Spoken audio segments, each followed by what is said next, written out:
రద్దీ భారీగా పెరిగింది. వరుస సెలవులతోటి వెంకన్న దర్శనానికి పోటెత్తారు భక్తులు. శ్రీవారి సర్వదర్శనానికి 24 గంటల పైగా సమయం పడుతుంది. కంపార్ట్మెంట్లు, షెడ్లు నుండి ఔటర్ రింగ్ రోడ్లో కిలోమీటర్ల మేర భక్తులు బారులు తీరారు. శిలాతోరణం వద్ద క్యూ లైన్లోకి ప్రవేశిస్తున్న భక్తుల రద్దీతో మాడవీధులు, అఖిలాండం, లడ్డూ కేంద్రం, అన్నప్రసాద భవనం, వసతి సముదాయాలు, ఆర్టీసీ బస్టాండ్ ప్రాంతాలు కిటకిటలాడుతున్నాయి. ఇక పార్కింగ్ స్లాట్ల సామర్థ్యం కంటే 10 రెట్లు అధిక సంఖ్యలో వాహనాలు రావడంతో అల్పిరి టోల్ గేటు వద్ద వాహనాల తనిఖీలకు గంటల తరబడి వేచి ఉండే పరిస్థితి నెలకొంది. చెక్ పాయింట్ నుంచి గరుడ సర్కిల్ వరకు వాహనాలు గంటల కొద్దీ నిలిచిపోయాయి.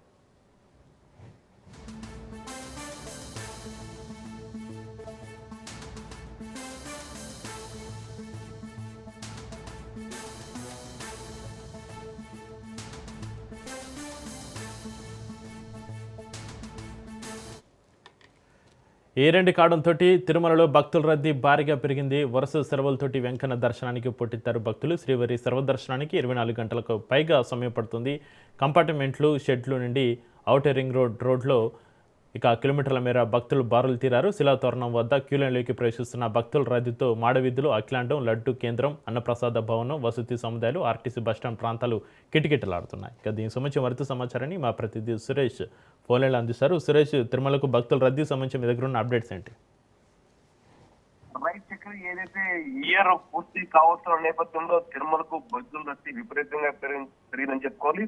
పూర్తి స్థాయిలో శ్రీవారి దర్శనానికి 24 గంటలకు పైగా సమయం పడుతుంది. నిన్న సాయంత్రం నుంచి కూడా భక్తులు రాక పెరిగిందని, వరుస సెలవుల నేపథ్యం, వారాంతం కావడం, మరోవైపు ఇయర్ కావడంతో ఈ రద్దీ విపరీతంగా పెరిగిందని చెప్పుకుంటున్నారు. మరోవైపు తిరుమల చేరుకున్న భక్తులకు శ్రీవారి దర్శనానికి 24 గంటల సమయం పైగా పడుతుంది. మరోవైపు తిరుమలలో గదులు లభించక చాలా మంది ఆరు బయట సేదతీస్తున్నారు. మన విధుల్లో చూడొచ్చు, పూర్తి స్థాయిలో గత రాత్రి నుంచి కూడా శ్రీవారి దర్శనం భక్తులు పోటెత్తని చెప్పుకోరు. మరోవైపు వైకుంఠంలోని కీకాప్రసాద్ పూర్తిగా నిండిపోయి శిలాతోరణం నుంచి బాటగంగమ్మ ఆలయం వరకు క్యూ లైన్ కిలోమీటర్ మేర ఉంది. ఆ రకంగా తిరుమల తిరుపతి దేవస్థానం అడిషనల్ ఈవో వెంకయ్య చౌదరి పూర్తి స్థాయిలో భక్తులకు నిరంతరాయంగా అన్నపానీయాలు అందజేయాలని ఆదేశాలు జారీ చేశారు. మరోవైపు శ్రీవారి దర్శనంకి వచ్చే భక్తులు సమయం పాటించాలి.